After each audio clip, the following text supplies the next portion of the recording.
Ceci est un livre audio autogénéré par Google. 1. Confran ou l'origine des Konaté, ancêtres des Keta, héritiers des Konaté Keta. Keta veut dire en malinké, prend l'héritage KE accent circonflexe égale Tigné égale héritage Ta égale prendre en un mot KE accent circonflexe Ta. Confran village situé dans le Mandé à côté de Niani, Bantaba, Kambasiga, enfoui dans la forêt noire entourée de baobabs et de fromagers géants, c'est ici le berceau des Malinké, Konaté et Keta. Confran Nare Magan Konaté, Niani Massa Mamoudou Konaté, Baraman Magan Konaté sont issus de Baramandana Konaté, ancêtre de tous les Konaté et Keta.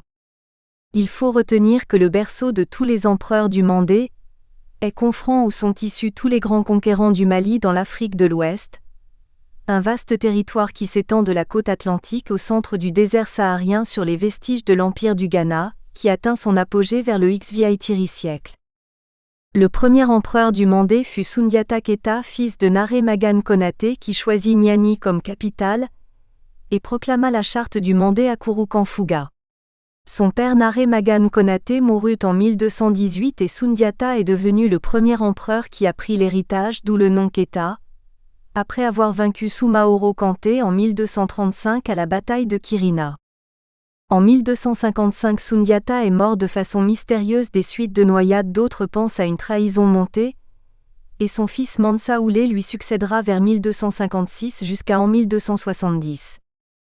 L'empire connut plusieurs périodes d'instabilité au cours du XVIIIe siècle. Il s'est éteint progressivement en se divisant en petites chefferies indépendantes. Ce fut une longue succession allant de -1270-1274 Ouati Keita, empereur du Mali. -1274-1275 Khalifa Keita, empereur du Mali. -1275-1285 Aboubakar Ier, empereur du Mali. -1285-1295 Sakura, empereur du Mali, n'est pas issu de la lignée des Konaté, avec beaucoup de confusion, et serait un fils d'esclave car tout captif de bataille devient de facto un esclave pendant les guérillas. -1295-1300 Les Dogons venus du Mandé profond s'installent à Kanibonzon et dans la falaise de Bandiagara. En 1305 à 1308 Gao est devenu empereur du Mali. Ensuite son fils Mohamed ibn Gao lui succède de 1309 à 1310. -1310-1312 Aboubakar II, empereur du Mali, grand explorateur qui aurait découvert l'Amérique avant Christophe Colomb selon certains, et mourut dans l'Atlantique lors de ses expéditions. Moussa Magan, ou Kankou Moussa, devenu empereur de 1312 à 1327, il effectue le pèlerinage à la Mecque chargé de pépites d'or. En 1324 l'empire atteint son apogée allant de l'Atlantique à l'Adrar des Ifoghas. En 1328 fut la construction de la mosquée de Tombouctou. Il eut plusieurs successeurs de 1337 à 1390 suivants, Mansa Magan, Mansa Souleymane, Mansa Kassa, Moussa II, Magan II et Sandaki fut le dernier empereur du Mali. Alors ce fut l'empire Songhai. Le royaume Bambara de Ségou et le royaume Bambara du Karta furent conquis en 1400 par Maga Diallo et établit le royaume Peul dans le delta du Niger jusqu'en 1443. Les Touaregs s'emparent de Tombouctou et Djenné et ce fut l'arrivée de l'empire Songhai où Soni Ali Ber, empereur de Gao. Bamako fut fondée au XVIe siècle. À présent, dans la vie quotidienne, une bonne partie de la population de l'Afrique de l'Ouest y trouve ses ancêtres et l'origine des relations sociales actuelles. Les fils de Niani Mamoudou Konaté, Sandi Komakan et Sandi Damakan, à la faveur de l'expansion de l'empire du Mandingue, chasseurs de gibier à la découverte de nouvelles terres, partirent en expédition avec les frères Kanté, Sema Kanté, Manda Kanté, Djelikeba et ses captifs vers le Tomifara dans le cercle de Bafoulabé, village emblématique tirant son nom du fleuve noir Bafing et du fleuve blanc Bakoye, d'où rencontre des deux fleuves. À Bafoulabé, ils rencontrèrent Alpha Djossi, fils de Gimba. Dans le Tomifara, les Peul Almami, Sarafray, Gimba et Demba qui étaient sous domination des Malinké du Fouta Toro. D'après l'oracle, les Sandis sont les libérateurs du Kasso annoncés par le marabout Maliksi. Il a été prédit aussi que parmi les Peul, l'un d'entre eux, Almami, Sarafray, Gimba et Yamadou Awa Demba, doit être à la tête de la bataille et avoir le privilège de lancer la flèche travaillée pour la circonstance pour assurer la victoire avec l'appui des frères Sandy et de ses hommes. Mais celui qui lancera la flèche en premier sera le premier mort de la bataille. Le conseil de guerre siégea, parmi les Peuls. Yamadou Awademba se porta volontaire de prendre la tête de la bataille sous condition de confier la chefferie du clan à ses descendants. Le conseil après avoir conclu ce fut la bataille du Tomifara. La bataille fut rude. Yamadou après avoir lancé la flèche en premier laissa sa peau et la victoire fut assurée comme prévu. C'est ainsi que se forma la dynastie des Peuls du Kasso Almamia, Sarafreya, Gimbaya et Dembaya. Sandy Damakan s'installa dans le Tomifara, se maria et eut un enfant en présence de son ami Alpha Jossi. L'enfant porte le nom de son ami Alpha Jo et le nom de son père Gimba. Alpha Jo Gimba. Sandy Komakan est parti vers le nord, et fonda le village Komakanla. Alpha Jo Gimba Konate vécut dans le Tomifra depuis sa naissance parmi les Peuls avec son père. Sandy Damakan initiera son fils dans le métier des armes avec les forgerons, après plusieurs lunes à la faveur de l'étoile du bonheur, plus brillante à l'aube et à l'est, Sigi Lolo. C'est la période propice des circoncisions ou le passage de l'adolescent à l'âge adulte. Ainsi ce fut la fête. La grande fête. Plus d'une cinquantaine d'adolescents sont prêts à devenir des hommes accomplis. Debout à l'aube devant le grand forgeron, le grand médecin et le maître de la cérémonie, dans le bois sacré touffu d'arbres et de hautes herbes, c'est là où aura lieu la circoncision des enfants. Accompagnés d'un proche parent, ils sont inquiets et impatients, les yeux grandement ouverts. Après plusieurs jours de réjouissance au son du tam-tam nourri de coups de grelots et de claquements de mains et des boissons fermentées, korokorobaji, et nourriture traditionnellement préparée, tiefariakini, plat chaud très brûlant qu'on doit consommer tel pour la circonstance. Après les sacrifices collectifs et individuels, le grand forgeron reçoit un à un les adolescents à qui l'on remplissait leur bouche de cola d'adultes.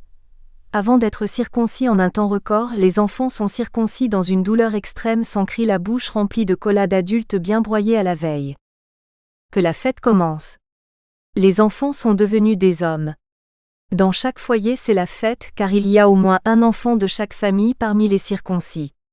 Une semaine durant, le village et environ sont en ébullition avec des plats de toutes sortes, du lait à foison, du couscous, du haricot, de la crème fraîche mélangée dans le couscous, partout l'odeur des victuailles au son du tam-tam, les griots qui font l'éloge de chaque famille par ordre de préséance raciale.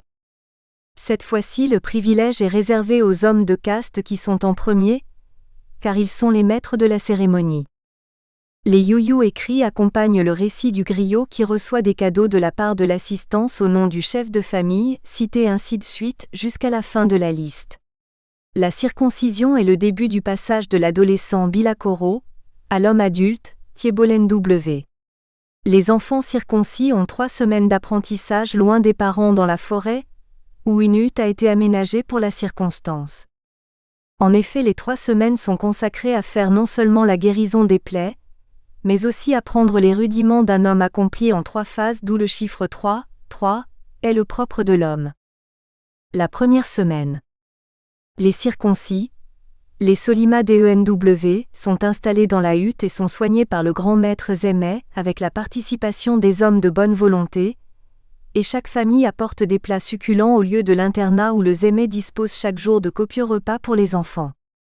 Chacun avait un rôle bien déterminé parmi les circoncis, allant du massa, le chef des circoncis, ses adjoints, son chef de l'exécutif le terret, le dégustateur des repas qui apprécie tous les plats présentés bien sûr dans le secret et l'intimité de la hutte. La première semaine est couronnée par la baignade au marigot kolakari, aussi accompagnée de repas spéciaux qu'apporte chaque foyer.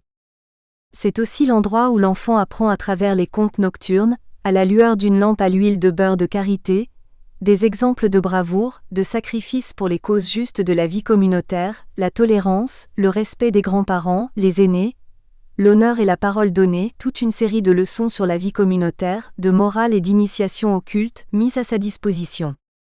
Ainsi en une semaine certains circoncis ont une cicatrisation complète, d'autres traînent jusqu'à la 2e semaine suivant les individus. La 2e semaine. La plupart des circoncis sont à peine guéris et deviennent plus agiles et vifs, Chaque soir, les circoncis chantent en chœur des chansons d'adultes qui racontent des scènes de vie d'hommes forts, courageux et déterminés. Souvent des scènes de moquerie aux non-circoncis, leurs petits frères à être des hommes comme eux. Des chansons pour louer leur sort de façon poétique, telles que Ntolen bila koro ni bila ny accent grave kao gila. Makariko. Neba dalen sunokola. Kane kelen to makarila. Traduction Ntolen. Prendre de bon matin l'enfant et le circoncis, quelle souffrance. Papa. Maman. Sont en train de dormir pendant que je suis seule dans la souffrance. Quelle pitié. Etc. Les circoncis apprennent l'anatomie de son organe sexuel et l'entretien de son corps. Les circoncis vêtus de boubou suivant leur couleur raciale, bleu foncé pour les hommes de caste, les forgerons, les massas, rois. En cette circonstance, le jaune ambré ou du blanc pour les autres, chaque circoncis porte un talisman contre les mauvais sorts, les sorciers, sa lance, son lance-pierre au cou, sa tabatière sirabara, qui est destinée pour les adultes, pas pour sa consommation, mais à tendre la tabatière dans le respect à un adulte pour indiquer le chemin, la route, d'où le nom Sira, qui veut dire le chemin en bambara, et tabatière veut dire en bambara sirabara, le prix de la route. Il a aussi son instrument de musique, le wasamba, instrument formé de morceaux de calebasse cassés soigneusement taillés en rondelles empilées dans une tige en bois sous forme de grands L renversés. Ces calebasses aussi ont une histoire. Elles proviennent de la part des sœurs du circoncis où chacune doit sauter dessus pour briser en cassant sa calebasse pour ainsi briser le mauvais sort, et ces morceaux sont ramassés et serviront à faire le wasamba, l'instrument de musique du circoncis. À chaque cliquetis de wasaba, le sort s'éloigne et l'alerte est donnée.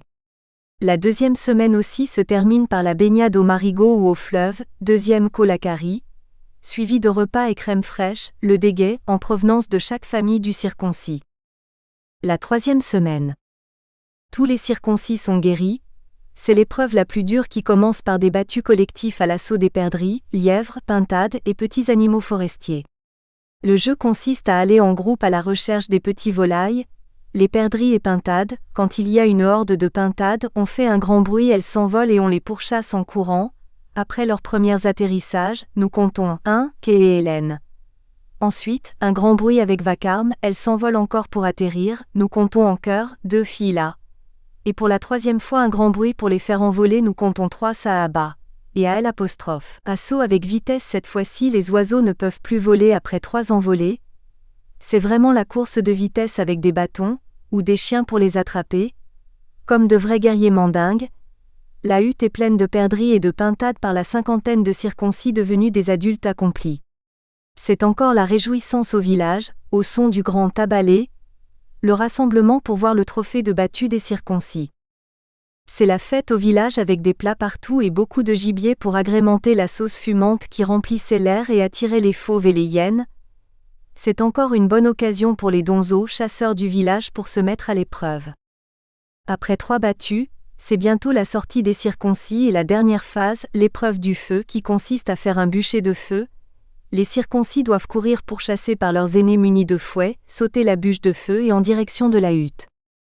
Cette épreuve de feu appelée Kuma Jenny, l'endurance au feu pour couronner la formation des circoncis, nous voyons en fin de compte les 3 étapes de l'homme.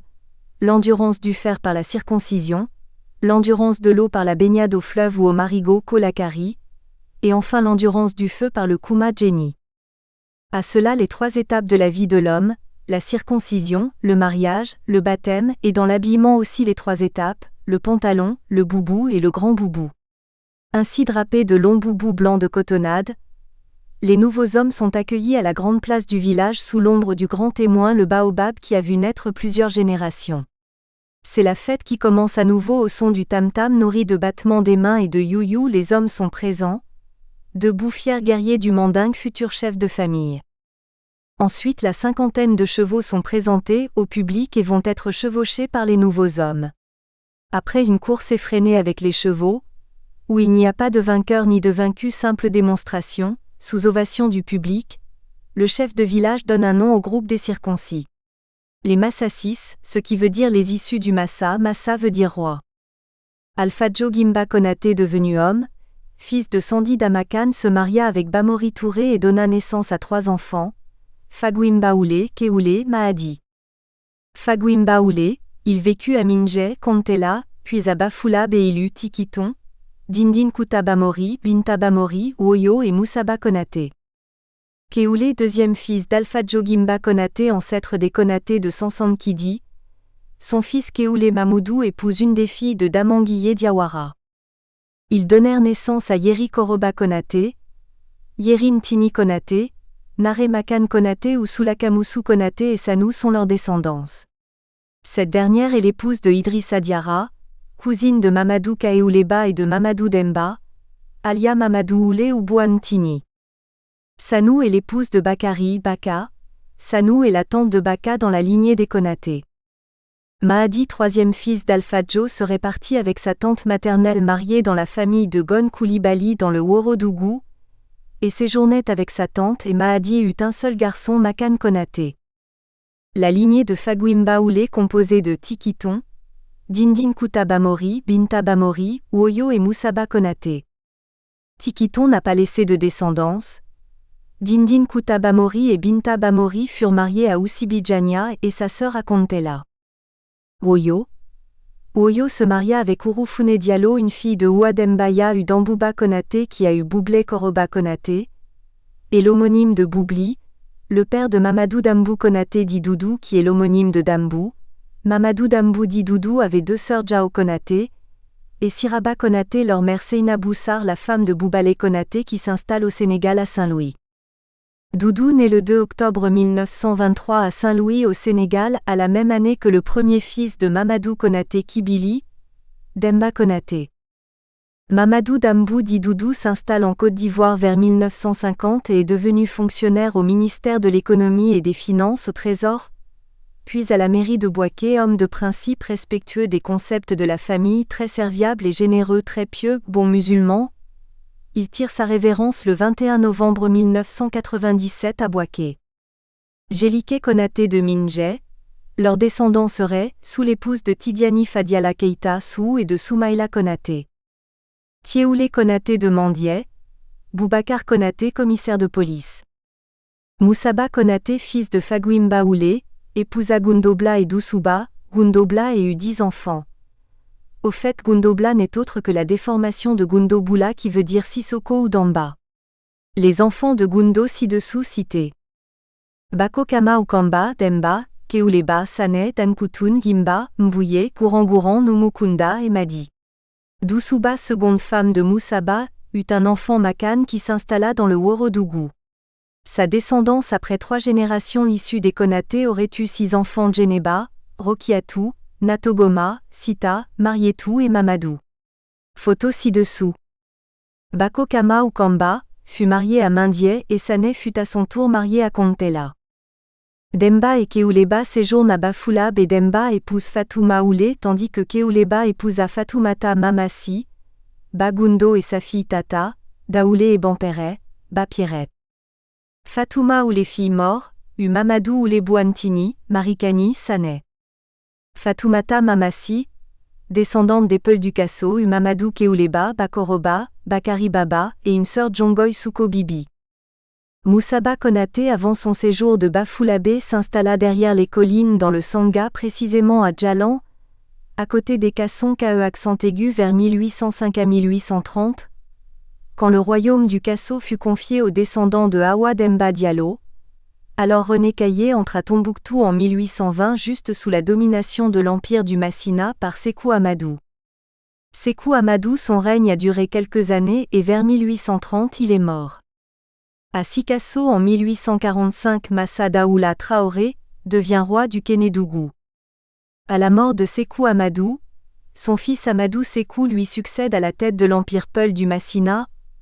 En 1852 Ouendaye Tall frère de Amadou Sékou de Ségou était le vassal du royaume tout couleur, c'était aussi le début de la conquête coloniale. Le règne de Amadou Sékou bien avant l'arrivée d'El Hadjou Martal, était marqué par une discipline calquée sur l'islam. Tous les vassaux du royaume devaient se rendre à Ségou pour fêter l'Aïd el-Kébir. Ndaye refusa de s'y rendre et n'enverra pas de subsides. Alors Amadou déclara la guerre contre son frère Ndaye qui avait construit un tata à Djalan où il existe de nos jours les vestiges du tata. Moussaba Konaté combattit farouchement à côté de Ndaye, Amadou siégea devant les forteresses de Djalan pendant 3 semaines et nuitamment Ndaye aidé par Moussaba se réfugie à Nioro. De Djalan à Kombonté, à Goupou, 40 arrêts sans Sankidi Sandaré. Dans le Sangha il y a des Konatés descendants de Moussaba de nos jours. C'est alors que Louis Faidherbe, gouverneur du Sénégal, construit le fort de Médine en 1855. Demba et Kéouleba, fils de Moussaba Konaté après le séjour de Goupou, s'installèrent à Bafoulabé à la création du poste de Bafoulabé. Kéouleba est recruté par le colonisateur, de par sa carrure très costaud, et fort, meneur d'hommes et très engagé s'occuper de l'éducation des enfants.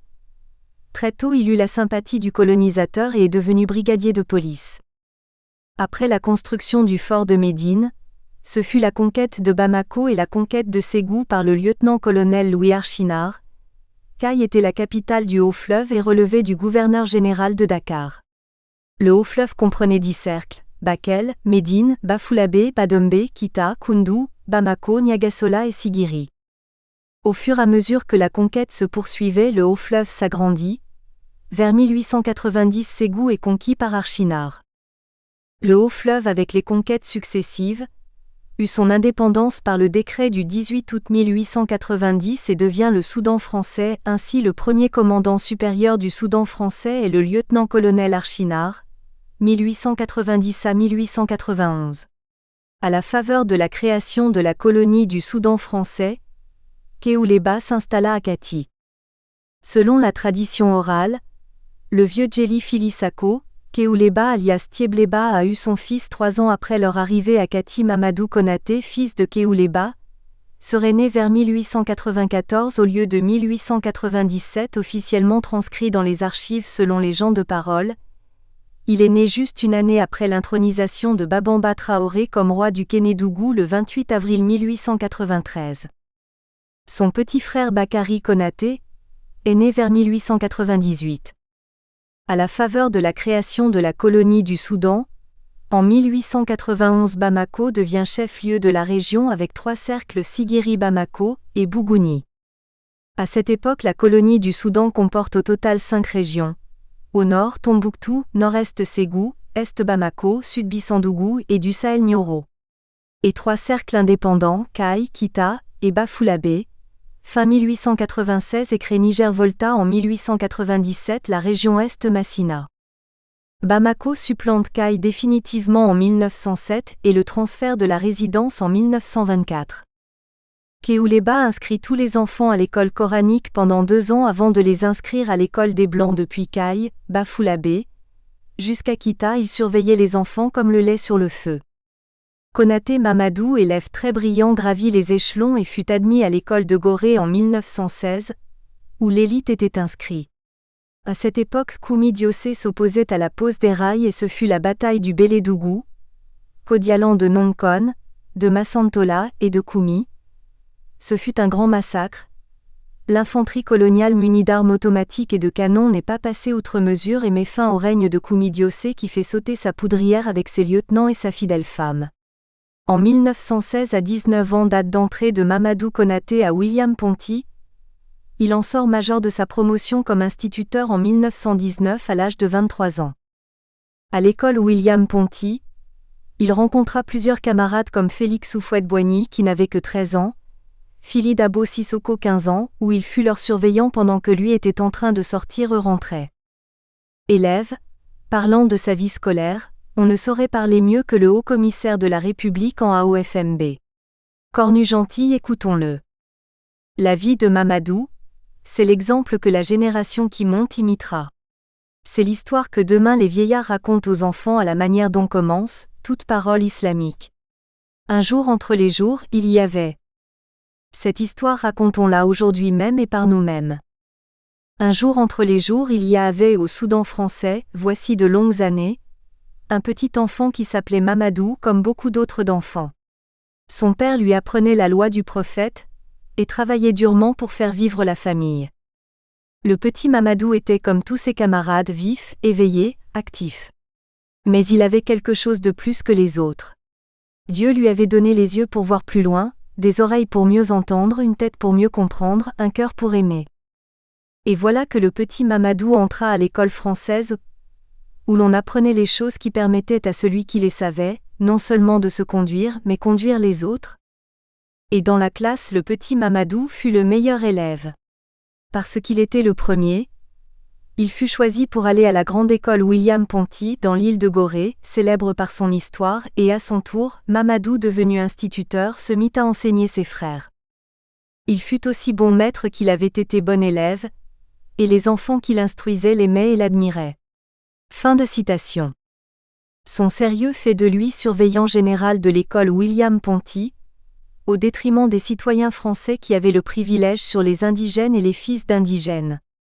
À sa sortie de l'école, il épousa en 1922 à l'âge de 26 ans Maïmouna Damba née Madagascar en 1904, qui avait 18 ans, fille de Birama Sissoko ancien tirailleur sénégalais venu de Madagascar ami de Thiéouleba, enrôlé sous les drapeaux français comme tirailleur sénégalais. Pendant que la nouvelle capitale continue son développement au plan démographique, nous assistons à un véritable développement urbain de Bamako. Konaté Mamadou exerça successivement à l'école professionnelle de Bamako de 1919 à 1923, date de naissance de son premier fils Kibili Demba Konaté le 23 décembre 1923 à Kati. Au plan de l'urbanisation, la création de nouveaux quartiers de Bamako par le gouverneur Henri Terrasson de Fougères est intervenue entre 1917 et 1922.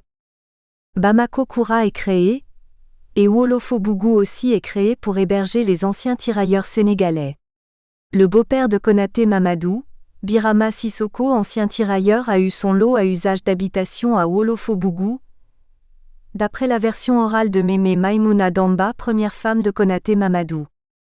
Dès sa prise de fonction, le gouverneur Henri Terrasson de Fougères affirme qu'il veut faire de Bamako une ville agréable et propre.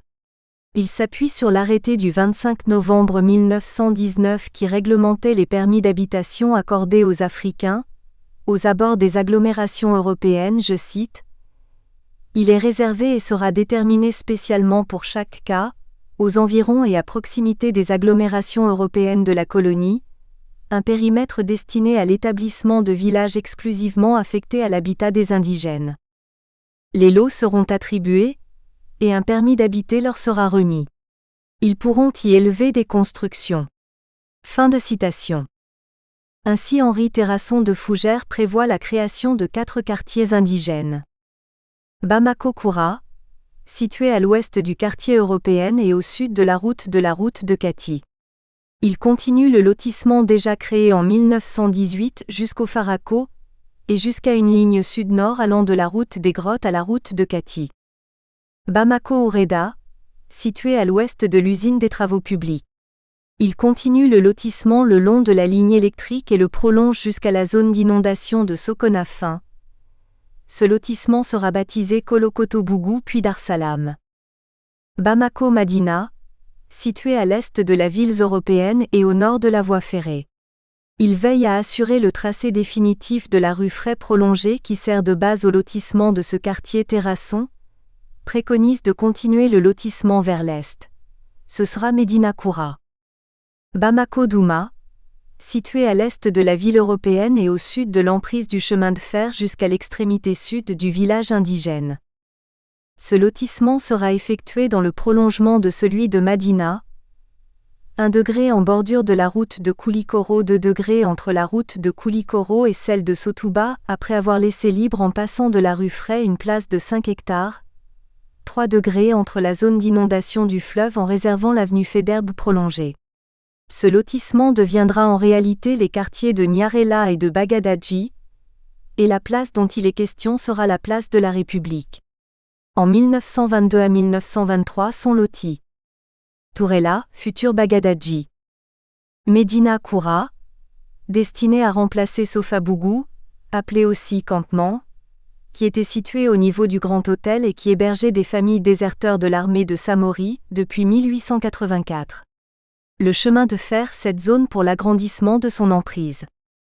Le décor est planté le jeune instituteur Konaté Mamadou, fils de Tiblemba, après l'école professionnelle de Bamako, directeur de l'école de Diafarabé de 1928 à 1930 où sont nées les jumelles Fatoumata Mamassi, l'homonyme de sa mère, et Gundobla, sa sœur jumelle, en 1928 à Diafarabé. Il rencontra Fadiala Keita Ami, et compagnon fidèle de toujours. Ensuite à Kolokani, directeur d'école, il lie amitié avec le fils Zembla Dossolo Traoré, qui deviendra plus tard son allié et compagnon politique pour l'implantation de l'USRDA, dans le Bélédougou. Alors, naquit la sœur des jumelles Sadio en 1930 et revient à l'EPS du chef-lieu, et en seconde noces Diati Nomoko, et une autre fille Peul du Kasso est mariée Koudédia Diallo en troisième noces à la même année. De ces deux mariages sont issus Kibili Demba Ntini, premier garçon de Diati, né en 1929, Bintili 1932, Massiré 1935, à la naissance de Massiré 2 ans après est décédée sa mère Diati. Kibili Diati Konaté et Bintili Konaté. Massiré Konaté. Et à la même année son meilleur ami Mamadou Beidisso. Alors pour mieux s'occuper des enfants de son ami, une quatrième noce a eu lieu avec une autre fille Peul du Kasso, Djenebou Diallo, fille de Mamadou Sidi Diallo, avec ses deux enfants Rokiatou So et Mamadou So, Baba So. Tandis que Koudédia eut Tieoulé, homonyme de Kéouleba en 1933, Kounda, 1935, Amadou 1938, Gundobla 1940, Kibili N', Tini Demba, 1942, Djeneba 1944, Fanta député novembre 1946, Konaté est élu député à la même année, 1949 Bintili, et en février 1952 Moussa Konaté. Au-delà de ses activités, Konaté était attaché à sa famille, ses frères et sœurs lui étaient chers. Bakari Konaté, né en 1898, séjourna à Caille, cheminot premier africain soudanais à exercer la fonction de payeur au chemin de fer. Il faut signaler que la politique du colonisateur n'attendait pas une grande performance aux indigènes, juste un savoir pour communiquer. Les plus grands cadres étaient les instituteurs, les médecins auxiliaires, etc. Il était rare de confier la caisse à un indigène. Bakari était payeur au chemin de fer pour le flatter, Garanké Mamous Kandé, l'homme le mieux payé du Soudan français. Bakari, petit frère de Mamadou Konaté, n'a pas de bouche ni de menton. Veut dire que Bakari n'est pas bavard, et savait tenir sa langue, ne parlait pas assez et sobre.